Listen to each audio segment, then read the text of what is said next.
Assalamu alaikum. Uh, so we are going to start our this. It's not a session, more of it's a discussion. Just to give a brief about the SOC structure.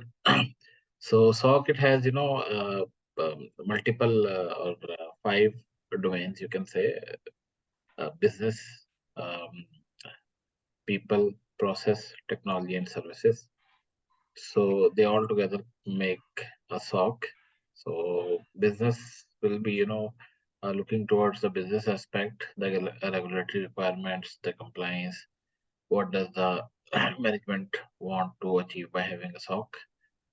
People domain covers the people side, uh, what kind of roles and responsibilities are there within the SOC. Okay, and then processes, basically, these are the governance part, or this gives the SOC team the procedures, the standard operating procedures, policies, guidelines, how to operate within a SOC. Then technology, what kind of technologies are used in SOC, and services, what kind of services a SOC can offer. So our today's section is purely focusing on the people part. Okay. So our agenda is very brief today. Uh, Introduction about the SOC, few lines, key functions of a SOC, and SOC roles and its structure. So during the session, if you have any questions, you can ask. We can promptly discuss. So SOC, what is a SOC? A security operation center is responsible for protecting an organization against cyber threats. This is a brief definition of a SOC. The basic purpose of having a SOC is to protect from the threats towards the organization. So these threats can be different in nature. Usually, it revolves around the CIA principles: confidentiality, integrity, and availability.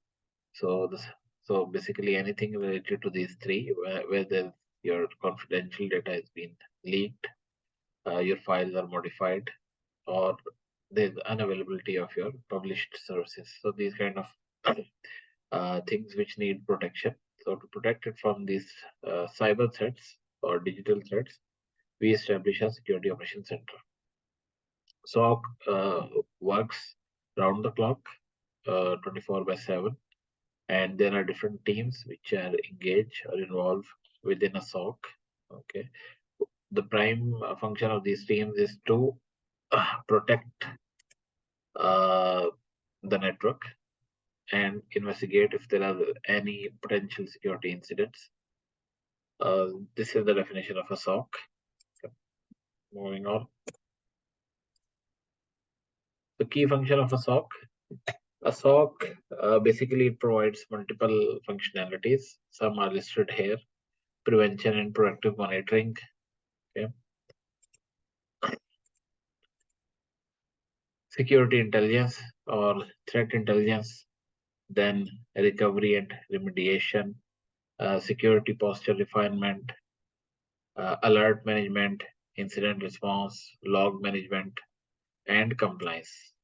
So let's have a discussion here regarding these functions of a SOC. Because if you understand the functions, then we can move towards the roles and responsibilities. If any have any questions, you can ask me a question, or otherwise I will give you a brief about these functions. Okay. So if there is a question, you can ask me. Let me give a brief. So prevention and proactive monitoring. So the main function of a SOC is to prevent from the cyber threats, from the cyber attacks. Prevention could be through different security controls, where you will detect an attack and then you can prevent it. And proactive monitoring. So proactive monitoring, that we are already trying to detect any malicious activity, any suspicious activity within the network, or any attacks coming from outside the network. So it's a proactive monitoring. We SOC, we do not believe, or we do not have a policy where we take a reactive response Yes, there are some incidents or there are some attacks which may be missed or not detected, and in that case, you have to take a reactive approach. But mostly, the SOC will focus on prevention and proactive monitoring. Security intelligence. So basically, you are collecting threat intel from different channels, and then you analyze those threat intel, and based on the analysis, we can take certain actions in order to protect the organization. Recovery and remediation could be part of SOC. It can be direct or it can be contribution or engagement with other teams. So SOC can engage the IT team in order to work on these two parts where there is a recovery or remediation is required. So SOC can be like it can be like a function which is collaborating between different teams within the organization. Then security posture refinement. SOC can give recommendations, suggestions how to enhance security posture of an organization. Alert management, a very important aspect of SOC. So we create use cases, and if any use cases matches the description, so it will generate an alert, and based on the alerts, the analyst they will take certain actions. Incident response. So when there is an incident, you have to respond to that incident by taking certain actions. Okay, depending on what kind of incident you are facing. Log management. So the logs coming from the endpoints, you need to manage those logs. You need to store those logs. You need to retain those logs minimum for a period of 12 months, but again, it depends on the regulation. So the last point is compliance. So compliance will come from your GRC team, governance risk and compliance team. They can ask SOC to comply to the policy of the company. And also you need to adhere to the regulations of the country, or if there is any other regulatory requirements are there. For example, if it's a bank, so you have to comply to PCI requirements. So PCI requirements, there will be certain controls which are related to the SOC or logs management. Okay, moving on. So SOC roles and structure.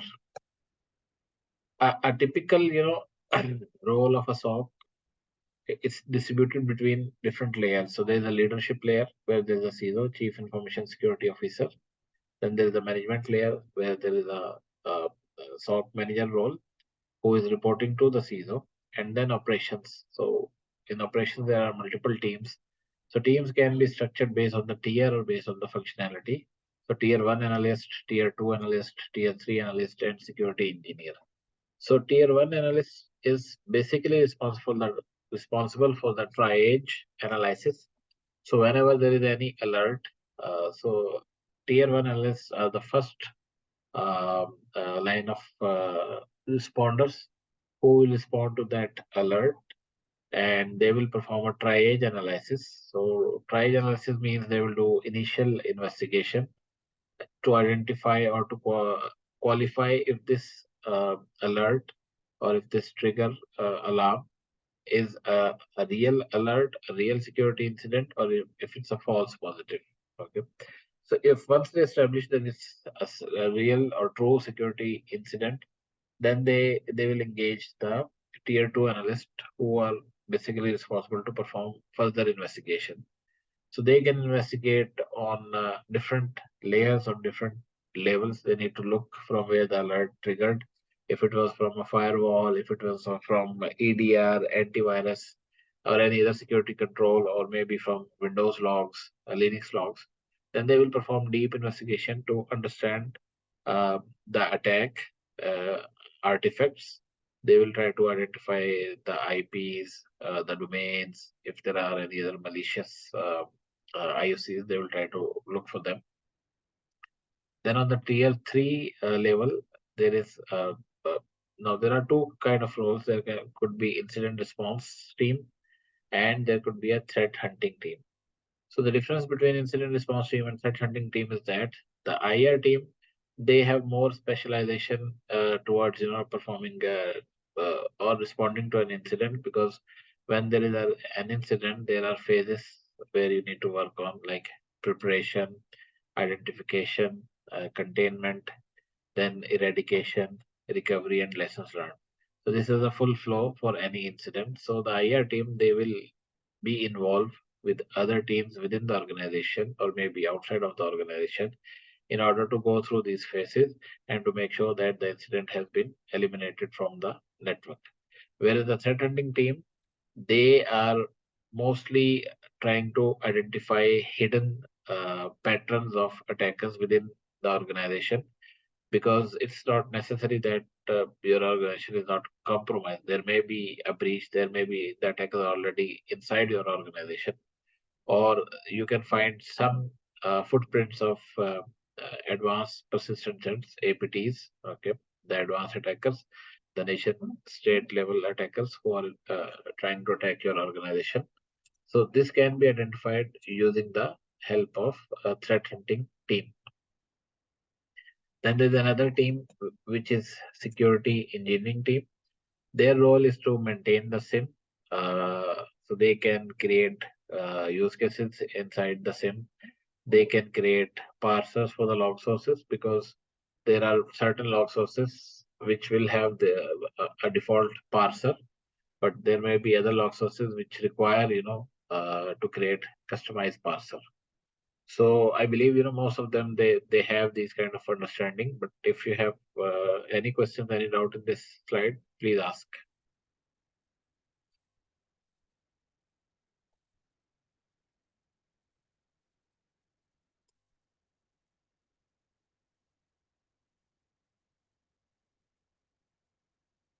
No questions?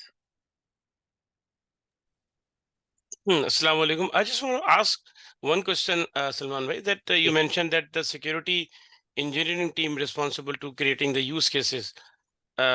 So what is the difference between threat hunting team? Is will that threat hunting team also responsible for creating detection rules, like customized analytical rules, or or security engineering team normally do?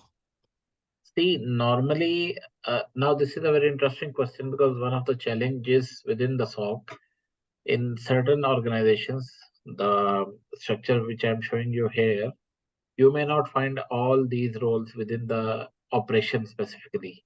So maybe there is an analyst who will be doing the job of tier 1 and tier 2 as well. Okay. So he'll be doing the triage analysis and then doing the deep investigation and then reporting the incident to the IT team. In other organizations, there may be a full team which is segregated based on their roles. Okay. In some organizations, sometimes the SOC manager, he is also responsible to manage the SIM as well. Okay. It's an engineering part. So it always, it can be different within the organization or with the different um, entities. However, as a best practice, SIM engineering team is the one who should be, developing the use cases, because they have more understanding of the SIM. The threat hunting team or even the SOC team, they can give recommendations to the engineering team that we detect certain kind of the activities, and they can give them some basic parameters for the detection. And then the SIM team is the one who will create a use case, okay, for such kind of, malicious behavior or threats. So there is a difference between threat hunting team and threat intelligence team. Yes, there is a difference. Sometimes threat hunting team, they can be a part, or they can do the security as well as threat intel. Okay. So what is threat intel basically? Okay. So when we are working in SOC, we have different kind of channels or sources from where we are receiving the threat advisories. For example, there is a SharePoint vulnerability. Okay. And its CVE or its score is 9.8. So it's critical. Okay. Now, if we receive this threat intel, okay, then in that case, we need to share this information with relevant teams. Okay. So what would be the first action that we need to do is we need to share this with the IT team, because IT is the one who's managing the infrastructure. So we need to Mhm. inform the IT team that there is a vulnerability. Okay. Just a second.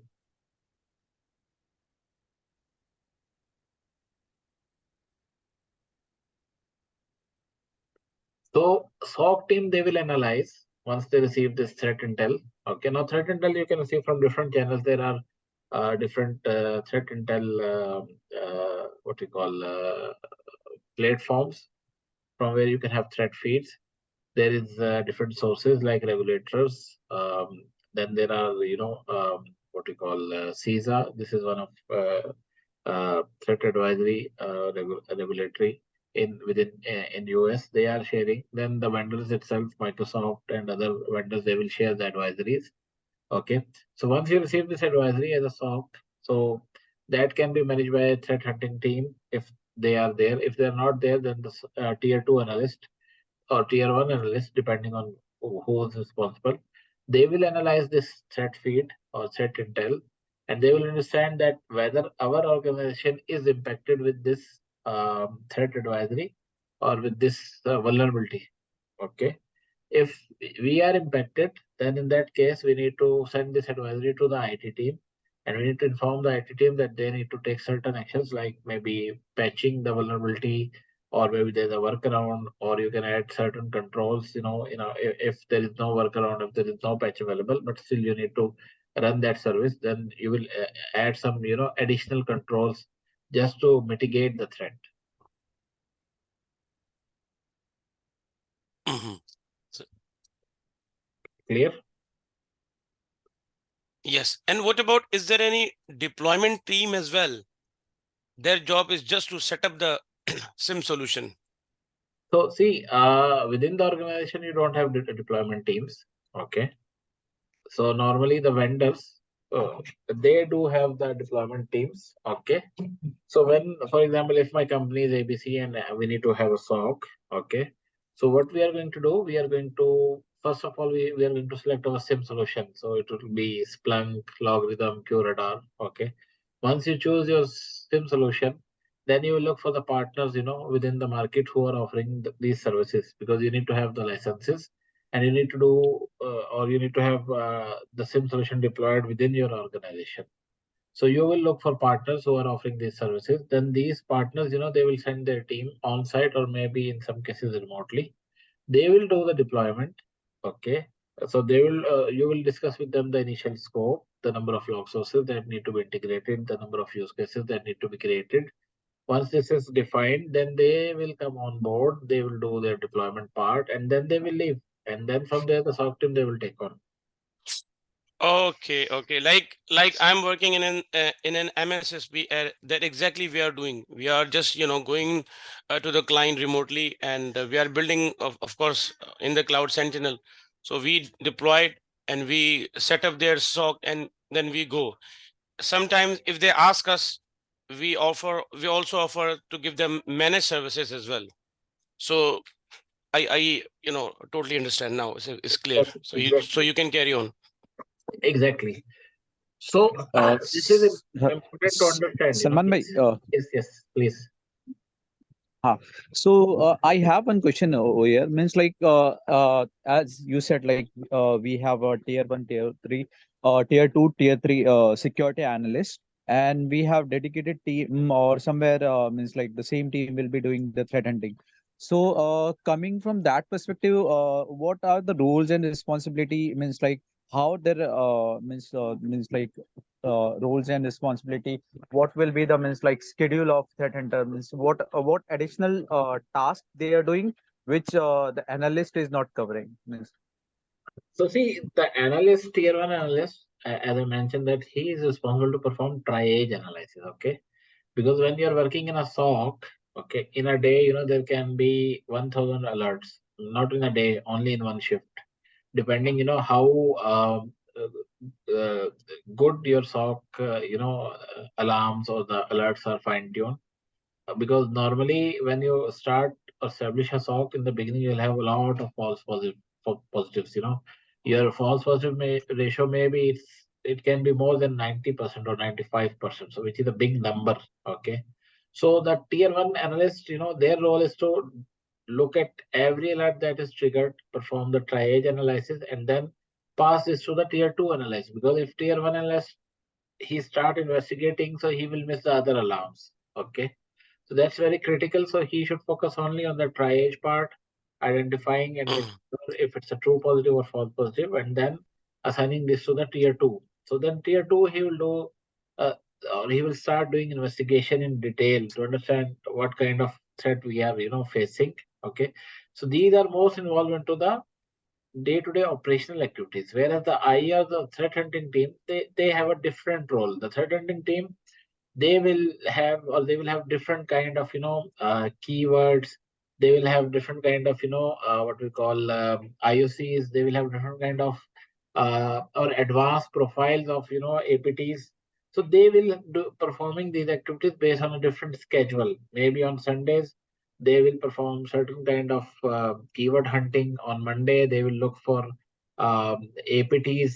Then they have to identify the threat landscape as well, because if you don't know what kind of targeted attacks you are going to have on your organization, then it's a very broad area, so you cannot cover everything.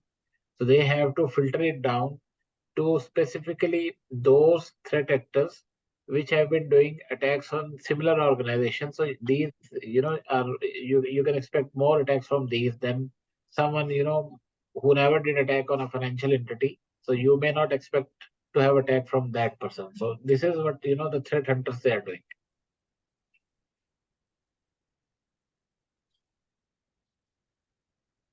You mean to say, like, what happened with us? Like, we had an incident, and our company told us that, look, we had this incident. Can you make a rule? If someone logs in outside the UK, we get an incident. So, according to that situation, we go to the KQL, and we create the query, and we enable that rule. Mhm. So will it come to the like detection engineering team? Because what I want to know, Mhm. that we need to know that what is the domains, what are the specialization fields within the SOC, so that we need to know, I need to know that who is doing what, so Mhm. I can see my interest. Look, Mhm. I've got an interest in IR. So Yeah. okay, IR people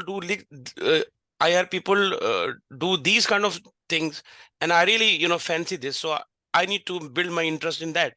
Yes. Or if I see the detection engineer, because uh, that's what I see in UK, because detection engineering there is a lot of job, and I've done a few interviews, Mhm. and they basically need a person who can create a customized rules.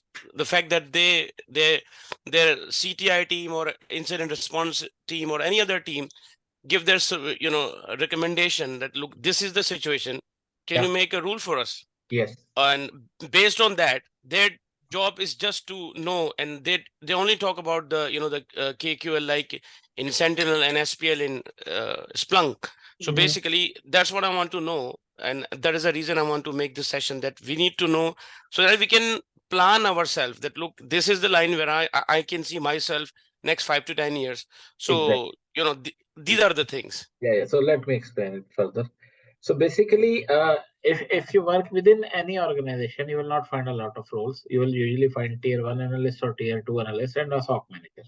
Okay, because companies usually, in most of the companies I have seen, they try to outsource even the operation part of the SOC, or once they have a deployment team, a partner who will give them a deployment services. In some cases, they can ask the same company to provide to have a contract, annual contract to provide the organization engineering services as well. Okay, because there is a cost, to have all the teams. So the organization sometimes, they try to outsource this instead of having the same teams within their, organization. Okay. Now, specialty again, it depends. So typically there are three kind of tracks. One is the tier one analyst, tier two analyst, and from there you can go towards the SOC manager role. Okay, because here you are basically managing the day-to-day operations. You understand the incidents. You can perform deep investigation. Okay, so these you will find within organization. If you want to be a threat hunter, so the threat hunter is again linked with the IR, incident response, because when you are doing incident response, you are a specialist because you will take a sample of a malware, you will perform reverse engineering on the malware, you can perform malware analysis to identify more hidden artifacts. So that goes with the IR or threat hunting team or tier 3 analyst. So then you have to take that track if you want to specialize in that part, because later on you will lead to the DFIR, digital forensic incident response. Okay. So, but again, the DFIR team you will not find within the organizations. You will find with the MSSP or with companies like Mandiant, PwC, and such kind of organizations. So they will have their DFIR team. Okay. Even similarly for the sim engineering or the use case, very few companies they will have a dedicated engineer. Others, if they have outsourced this, so from the MSSP you will find an engineering team who are specialization in creating the detection, in performing the log source integration, okay, in doing parser creation, because Windows or Linux they will have a default parser. So any logs coming from them, the sim will convert them to the sim language. However, there would be some log sources or customized log sources which will not have a parser. In that case, you need to create a custom parser. Okay. So basically there are three tracks. One is the analyst function, and from there you can move towards the management part, SOC manager. The other can be the IR, DFIR part, digital forensic. So from there you can study things related to the malware analysis, malware investigation, reverse engineering, digital forensic. So you can be, adopt the role of a DFIR specialist, or you can be a sim engineer. From sim engineer you can upgrade yourself to be a deployment engineer, but then you have to do certain certification for that sim you are managing to be, moving from sim engineer to that deployment specialist.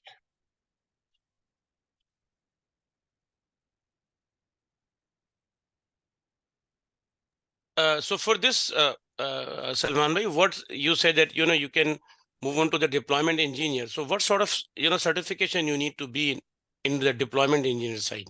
Exactly, that's a good question. Now see, the very first thing is there are multiple sim solutions available in the market, so you have to choose one. You cannot be specialist in all. Okay. Yes, yes. So for example, if you are working on Splunk, or if you're working on Sentinel, okay, or if you're working on QRadar, then you have to go to the vendor website and look for, what kind of tracks or certifications they are offering to be a deployment engineer. Okay. And from there, some companies, sometimes what happen, you are working for an organization and you have training of the logarithm, and they can provide, the basic level of deployment engineer training as well. If not, then you may need to, find companies offering such kind of trainings or certification, which will help you to become a deployment engineer. So the very first thing is you need to choose your SIM solution. Any SIM solution which you have hands-on experience, okay, that will help you more, to get a certification for the same SIM solution. Rather, if you are working on Splunk and you are choosing to go with the deployment certification of logarithm, that will be little challenging. Not much, but little challenging.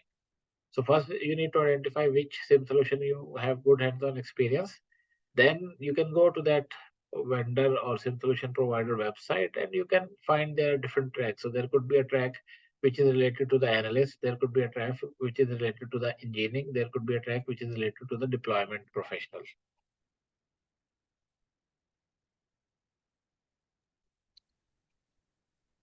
Mhm.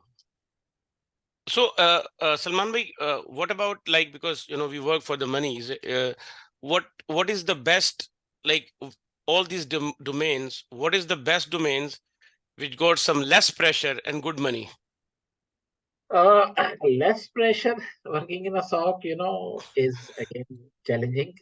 However, I believe the engineering part or the maintenance part or deployment part, it has less pressure because you are working with the client for a specific period of time.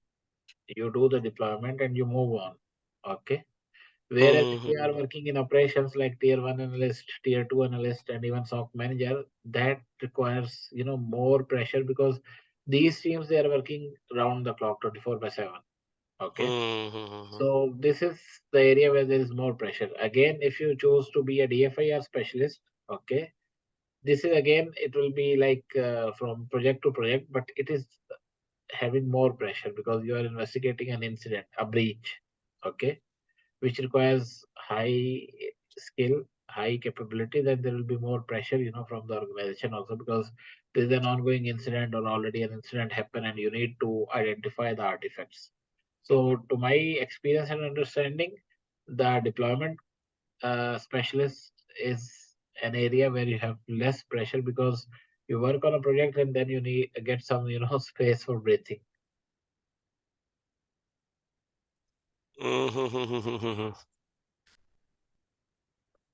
जी जी जी बिल्कुल बिल्कुल बिल्कुल सही बिल्कुल सही बिल्कुल सही. Okay, so there is a question from Santosh. Engineering is most critical. What if you do not have a role to detect the incident? Engineering team to be blamed. Yes, Santosh.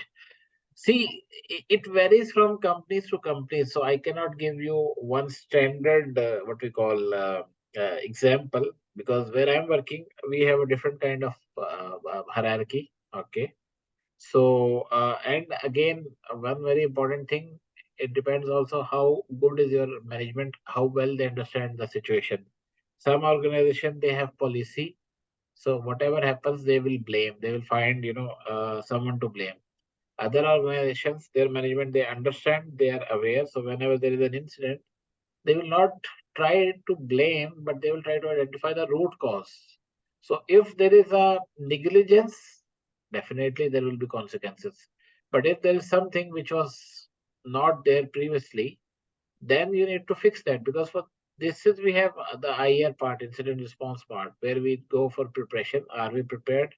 We have documented everything. We have the procedures. We have the right team.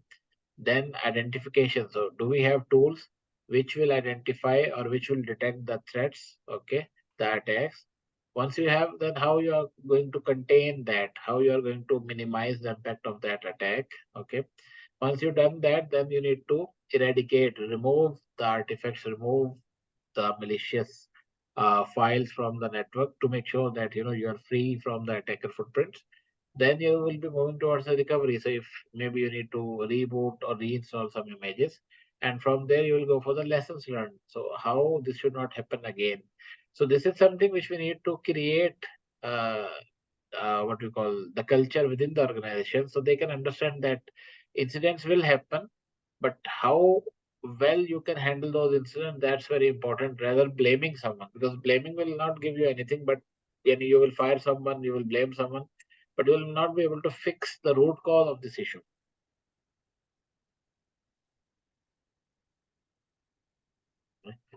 So I choose Zoom to give this session. So I think there's 1 minute remaining only. So if there is any closing question, you may ask. And if it need to extend, then on Monday, we can continue from here. And yeah, one more question, Salman bhai, we can put it on the next session.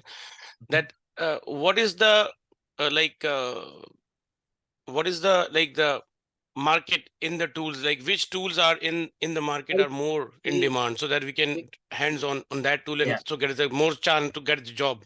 what we can do, because the session will disconnect at any point. Uh, uh, After the session, drop the questions to the SOC group, WhatsApp group. Okay. So then on Monday, as I mentioned in the evening, from these questions, we'll start our discussion.